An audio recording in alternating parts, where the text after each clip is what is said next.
ここは山荘。登場人物は若き役者7名。これからある事件が起きる。オーディションの終了は4日後の午前10時。以上、ある閉ざされた雪の山荘で競い合え。 연극 극단 수호의 연출가 토고 진페이는 차기 작품의 주연을 선발하기 위해서 독특한 오디션을 마련합니다. 최종까지 오른 7명의 단원들을 한적한 빌라에 초대한 후 스피커를 통해서 이곳에 모인 목적을 설명하는데, 다음 공연의 주인공은 탐정이고 앞으로 4일간 이곳에서 어떤 사건이 발생할 것인데 너희들이 어떻게 행동하는지 그 모습을 보겠다는 거였어요. 기본적으로 주어진 설정은 이곳이 폭설로 인해 고립된 산장이라는 것과 외부와 연락할 수 있는 통신수단마저 없다는 것이었는데, 그래서 가지고 있는 휴대전화도 모두 수거해 달라고 요구하게 되고, 그 외의 모든 건 각자의 재량에 맡기며 4일째 되는 날 아침 10시에 모든 게 마무리될 거라고 하는데, 이를 따르지 않을 시엔 탈락으로 간주한다는 것과 이 오디션은 경쟁이라는 것을 강조합니다. 단원들은 집안 곳곳에 설치되어 있는 카메라를 보고서는 연출가가 이를 통해 우리를 보면서 평가하고 있겠구나 싶지만, 마땅히 무엇을 해야 하는지 정해진 건 없다 보니까 우선 주어진 상황에 맞게 휴대폰을 반납하고선 각자 머물게 될 방을 정하게 돼요.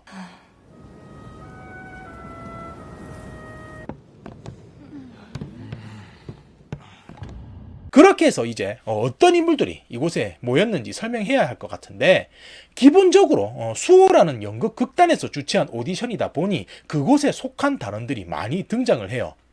보시는 바와 같이 남성 3명과 여성 3명으로 구성되어 있는데, 마지막으로 아마추어지만 최종까지 오른 쿠가라는 남성을 포함해서 7명의 후보자들이 되는 겁니다.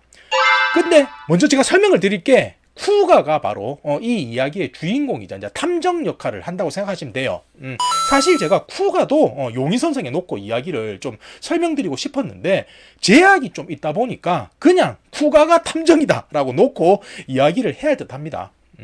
건물의 1층은 거실과 식당으로 구성되어 있고 2층에는 다용도 목적으로 사용하게끔 피아노와 대형 유리로 꾸며진 플레이룸과 6개의 방이 있는 구조였는데, 인원수가 7명이다 보니 유리에와 아츠코는 같은 방을 사용하게 됩니다. 그렇게 첫 번째 날이 되었고, 외부인이랄 수도 있는 쿠가는 사람들과 대화하면서 이런저런 사실들을 알게 되는데, 우선 유리에는 알고 보니 아버지가 극단을 운영하시는 사장님이었고, 그렇다 보니 실력과 상관없이 최종 오디션에 오른 게 아니냐라는 평가를 받고 있었어요.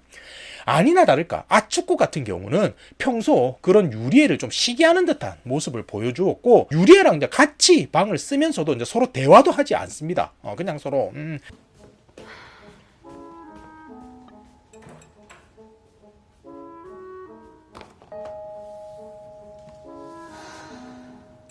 이런 모습 보여줘요.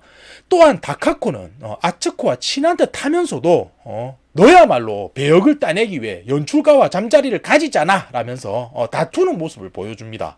그러던 중 쿠가는 평소 동경에 오던 극단 단원 혼다 유이치와 대화를 하게 되는데, 이런저런 대화를 하다가 쿠가가 하는 말이 3차 오디션 당시에 아사쿠라 마사미라는 여성을 보았는데, 아 정말이지 연기가 뛰어났는데 최종 오디션에서는 안 보이는데 어떻게 된 거냐라고 묻게 됩니다. 何をどう見ても頭2つは抜けてましたよ。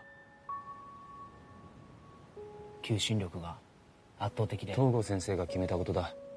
그 말을 들은 혼다는 살짝 표정이 굳어지면서 이번 연극에 어울리는 배역이 없었겠지라면서 말을 얼버무려요. 그렇게 이제 첫째 날이 넘어가고 이제 둘째 날이 되는데, 극단 사장의 딸 유리에가 거실로 오면서 어젯밤부터 같은 방을 쓰기로 한 아츠코의 모습이 보이지 않는다 이런 이야기를 해요. 그렇게 해서 후보자 무리들은 이제 아츠코를 찾아 나서는데, 플레이룸에 들어서자 스피커를 통해 연출가의 목소리로 하는 말이, 피아노 옆에는 아츠코가 헤드폰 코드에 목이 감겨 죽어 있다라는 설정이 추가됩니다. 그리고 범인이 누구인지 생각해라 하는 말로 마무리가 되는데,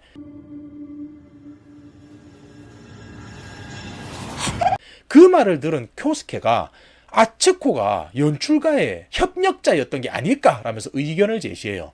그러니까 처음부터 이곳에 오디션 후보로서 온 게 아니라 살해당하는 연기를 하러 왔다 이런 거죠. 그 말에 다카코가 하는 말이 아츠코는 경쟁의식이 강해서 누구보다 배역을 따려고 노력했는데 이런 식으로 최종 후보에서 제외되는 걸 알았다면 응하지 않았을 거야 라는 이야기를 합니다. 그 말에 쿠가가 말을 보태는데 그렇다면 우리 중에 범인 역할을 하는 누군가가 있어서 직접 아츠코에게 당신은 살해당했다고 통보를 했을 수도 있지 않을까라는 이야기를 해요. 그 일이 있다 보니까 이제 오디션 후보들은 서로를 의심하게 되고 나도 방심하면 살해를 당하는 방식으로 오디션에서 탈락하는 게 아닌가라면서 소극적인 모습을 보여주게 됩니다. 하지만 탐정인 쿠가마는 자신만의 방식으로 이것이 어찌된 건지 조사하기 시작하는데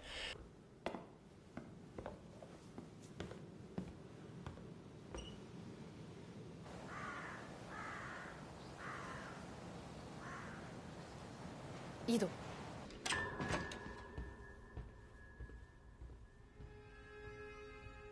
그렇게 해서 둘째 날 알게 된 사실은 쿄스케는 사장의 딸 유리에와 사귄다는 소문이 있었고 반면 타도코로는 평소 유리에를 좋아해서 몇 번이고 접근했지만 거부당했었다라는 이야기를 듣게 돼요. 그 외에 이제 힌트를 할 수 있는 부분 몇 가지를 짚어드리자면 아츠코가 사라진 이후 아츠코의 신발도 보이지가 않았고 건물 뒷마당에는 이제 뚜껑이 막혀 있는 우물이 있는 걸 알게 됩니다. 그리고 사람이 없는 플레이룸에 혼자 있던 쿠가는 묘한 잡음이 들리는 것 같다는 느낌도 받게 되고 그곳 바닥에서 사라진 아츠코의 곳으로 보이는 손톱 장식도 발견하게 돼요. 보고 계시죠? 쿠가는 이러한 상황으로 유추해 볼 때 범인은 또 한 번 범행을 저지를 거라 생각하게 되고 자신이 범인이 아니란 걸 증명하기 위해서 알리바이를 만들고자 어젯밤 그나마 좀 대화를 나눴던 혼다를 찾아가서 내가 범인이 아닌 걸 확인시키고 싶으니까 오늘 밤 같이 자는 게 어떻겠냐라고 이야기하고는 그렇게 두 사람은 팔에 붉은 끈을 묶고는 잠이 듭니다. こういうプレイは女の子としたかったぜ。プレイって言わないでください。 그리고 이제 셋째 날 아침 일어난 쿠가는 이제 두 사람 팔에 이어진 끈이 그대로 있는 걸 확인하고선 만약 오늘 누군가 죽어서 발견된다면 우리 둘은 범인이 아니겠죠? 라고 하는 이야기를 해요. 근데 아니나 다를까 유리의 모습이 보이지 않아 그녀의 방으로 찾아가 보게 되는데 벽면 가득 흩뿌려진 혈흔의 흔적과 함께 또 한 번 연출가의 음성으로 사건 설정이 추가되는 게 지난밤 유리에는 누군가에 의해 둔기로 타격당해 죽었다라는 것이었어요. いいから帰って。 도대체 이제 연출가는 무슨 의도로 이런 행동을 하는 걸까 싶고 유리에도 지금까지 연기로 이제 우리를 이제 속여왔던 건가 의아한 상황인데 현관 옆에 있던 화병이 식탁 위로 옮겨져 있는 걸 발견하게 되고선 그걸 조사하다 연출용 가짜 피가 아닌 진짜 피가 묻어 있다는 걸 알게 됩니다. 사람들은 이게 왜 여기 있고 이 피는 뭐냐고 하는데 쿠가가 그때 나서서 하는 말이 혹시 지금 이 상황이 연극의 최종 오디션인 듯 보이지만 사실은 실제로 살인이 벌어지고 있는 게 아닐까요? 라는 의구심을 제기해요. 다른 멤버들 같은 경우도 속으로 혹시 진짜 그런 게 아닌가라고 생각하고 있었던 터라서 진짜 그럴 수도 있으니까 한번 찾아보자며 의견이 모아지게 되고 그렇게 어제 발견한 뒷마당 우물 뚜껑에서 아츠코의 스웨터에서 걸려 나온 듯한 실조각마저 발견하게 됩니다. 상황이 이렇게 되니까 타카코는 어제 쿠가가 발견한 아츠코의 손톱 장식을 언급하면서 이런 게 바닥에 떨어졌으면 본인이 모를 리가 없다면서 분명 무슨 일이 벌어진 거라 이야기를 하면서 여자인 내가 사람을 들쳐업고 2층에서 우물까지 내려올 순 없으니 너희 중 누군가가 범인이야 라는 이야기를 해요. 그 말에 쿠가가 나서서 하는 말이 사실 어젯밤 가지고 온 캠코더가 있는데 그것을 몰래 거실에 설치해 두었다는 이야기를 하면서 범인의 모습이 여기에 찍힐 수가 있으니 한번 보자 이야기를 해요. 그리고는 캠코더를 확인하는데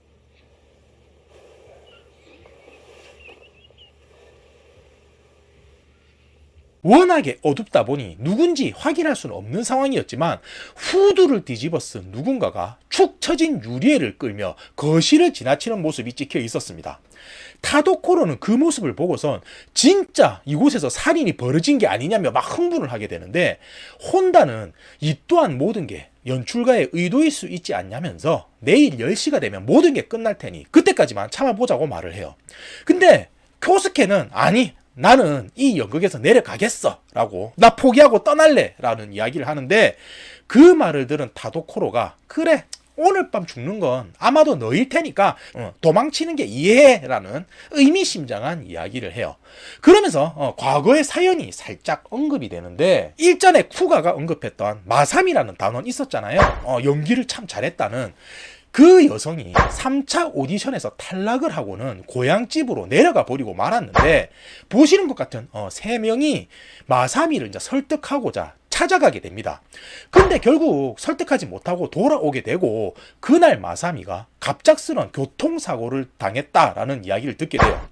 다행히 마사미는 목숨은 건졌지만 이후 하반신 마비가 되었다라는 이야기를 쿠가는 듣게 되고, 묻어두었던 안타까운 사연이 이제 공개가 되다 보니까 일순 정적이 흐르게 됩니다. 근데 그런 정적을 깨고 혼다가 하는 말이, 나에겐 연극밖에 없어. 그러니 나는 이 상황이 연극이라고 믿고 싶다, 이런 이야기를 해요. 그러니까 나머지 단원들도 맞아, 나도 마찬가지야, 이번 연극은 우리에게 참 중요하지 라고 하면서 떠나려던 쿄스케도 발걸음을 되돌리게 됩니다. 그렇게 경직된 분위기가 조금은 사그라들게 되고 다시금 각자의 방식으로 내일이 오길 기다리게 되는데, 4일째 마지막 날 아침 연출가가 말한 10시는 가까워지고 한두 명씩 식당으로 모여들게 되는데, 그곳에 쿄스케의 모습은 보이지가 않아요.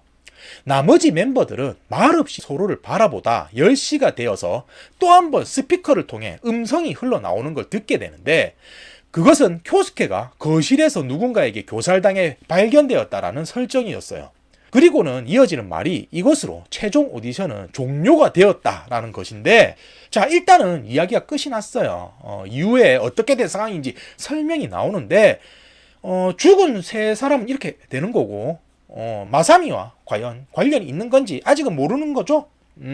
사실 지금껏 나온 힌트라는 게 딱히 없잖아요. 그렇다 보니까 뭔가 유추할 요소가 있을까 싶기도 하지만, 그래도 대충 이런 식으로 끝나지 않을까 하면서 추측하시는 분들이 있을 거라고 봅니다. 자, 과연 그것이 맞을지 이제 확인해 보도록 하겠는데, 오디션이 끝났다는 연출가의 말이 끝나자 혼다는 허탈해하면서 쿄스케 역시도 연출가의 협력자였나 하면서 자리를 일어서는데,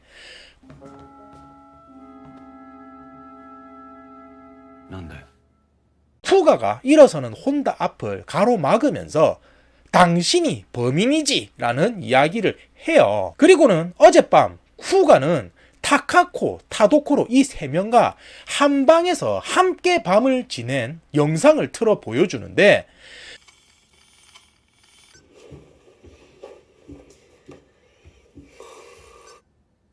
둘째 날 쿠가가 이제 혼다와 함께 있으면서 알리바이를 만들었었잖아요. 그런 것처럼 어젯밤에 3명이서 그런 행동을 했던 거였죠. 그러니까 당연히 그 자리에 혼다와 쿄스케는 없었는데, 쿄스케가 이제 죽었다고 하니 혼다가 범인일 수밖에 없는 거잖아요.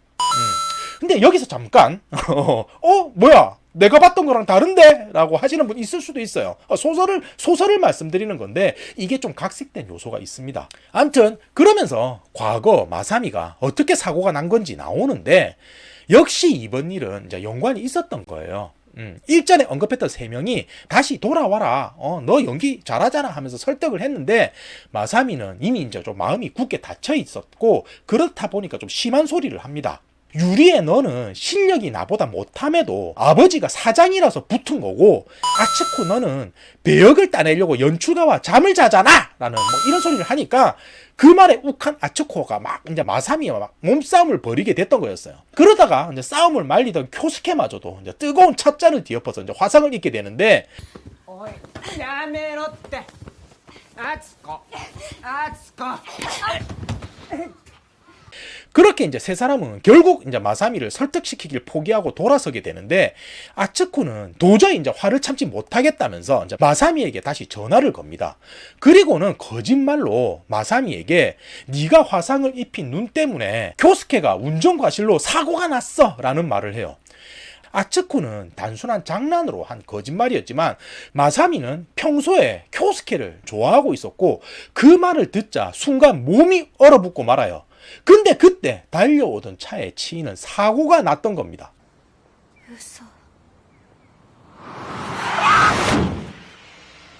이후 마사미는 깨어나긴 하지만 하반신 마비라는 소식을 듣게 되고, 배우로서의 꿈은 물론이거니와 삶의 희망마저 끝났다고 생각하게 됩니다.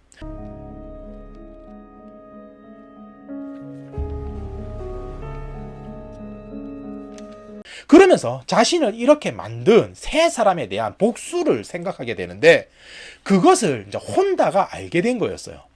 마사미는 한적한 산장에 모두를 불러서 이제 한 사람씩 죽이는 방법을 생각했고, 그걸 혼다에게 부탁하게 되는데, 혼다는 마사미의 손발이 되어서 가짜 최종 오디션 초대장을 만들어 모두에게 보냈던 거였고, 그렇게 모든 게 연출가의 의도인 양 꾸민 후 연기를 하면서 죽여 나갔던 거였어요. 잠시만요. 압니다. 알아요. 이게 지금 무슨 말이야? 하시죠. 일단 들어보세요. 저도 이거 보면서 뭐야? 했는데, 일단은 이제 이어가면은, 쿠가의 추리를 들은 혼다는 내가 마사미의 부탁으로 지금까지 이런 일을 벌였다라고 털어놓게 되는데, 그때까지도 주변에 있던 다른 단원들은 이게 그냥 단순한 연극이라고 생각했었는데, 진짜 혼다가 죽였다는 말을 듣고는 당황하기 시작해요. 근데 쿠가는 일전에 플레이룸에서 알 수 없는 소음 같은 걸 들었던 걸 떠올리면서, 분명 마사미도 이 근처에서 우리를 보고 있을 거야 라고 이야기를 하고선 이제 찾기를 시작하는데, 플레이룸에 커다란 거울이 있다 했잖아요. 그게 사실 매직 미러였고, 그 뒤에는 마사미가 숨어 있는 걸 발견하게 됩니다.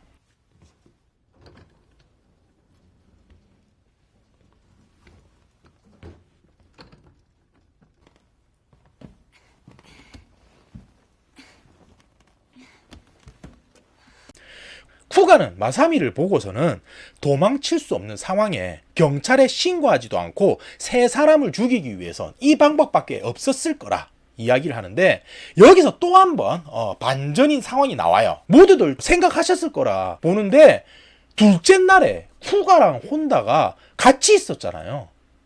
근데 유리에는 죽었잖아. 누군가한테 끌려가고. 이게 어찌 된 거지? 라고 생각을 하셨을 거야. 근데 왜 그 부분에 대해 언급이 없지? 뭐 캠코더에 찍힌 건 누구지? 라고 생각하시는 분들이 있을 건데, 사실 유리에는 죽지 않았어요.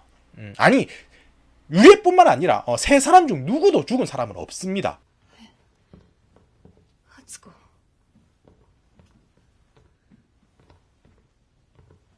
どういうこと？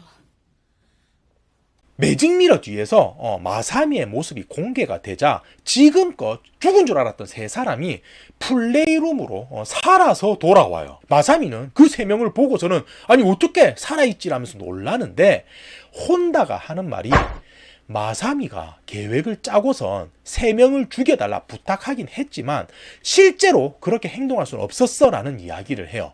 그래서 혼다는 마사미의 타겟이 된 세 사람을 찾아가서 앞으로 내가 너희를 죽이는 척 연기를 할 테니 너희도 같이 연기를 해달라 부탁을 한 거였어요. 그러니까 최종 오디션이라는 가상의 장소를 만들고 그 속에서 살인이 벌어진다는 가상의 상황을 만들었던 거죠. 그리고 또 한 번 그것을 지켜보는 마사미를 가상으로 속이는 3중 구조를 생각했던 건데, 둘째 날 예상치 못하게 쿠가가 이제 혼다한테 찾아와서는 알리바이를 만들자고 막 제안을 했었잖아요. 그렇다 보니까 혼다는 쿄스케를 찾아가서 오늘 밤 나 대신 유리에를 죽이는 척 연기를 해달라 한 거였어요. 이것은 배우들이 이제 무대에서 벌어지는 돌발 상황을 대처하는 애드립과 같다라고 이야기를 하는데, 이 4명은 마사미가 숨어서 카메라로 지켜보고 있다는 걸 알고 있었기 때문에 늦은 시각 불을 끄고선 이제 후드를 눌러쓴 쿄스케가 혼다인 척 연기를 했던 거죠.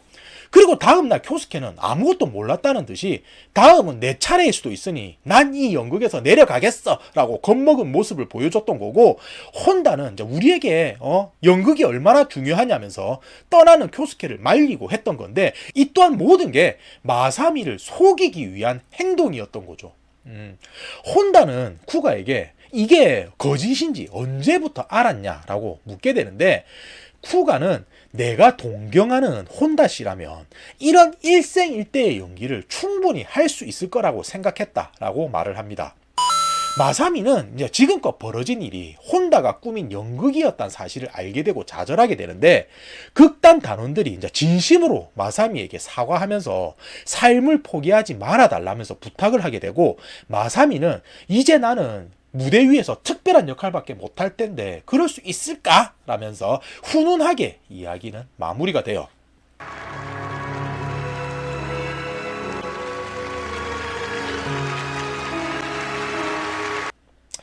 자, 자기적이죠? 예, 사실 상황적으로 보면은 납득하기 힘든 요소가 많은 작품이라고 저는 생각을 합니다. 헌데 모든 설정이 연극이고 그 안에서 또 다른 연극을 벌인다는 게 그나마 자기적인 상황을 상쇄하는 요소이지 않을까 하고요. 그럼에도 마지막 반전을 위해 희생된 요소가 너무 많지 않았나 하는 생각이 듭니다. 끝!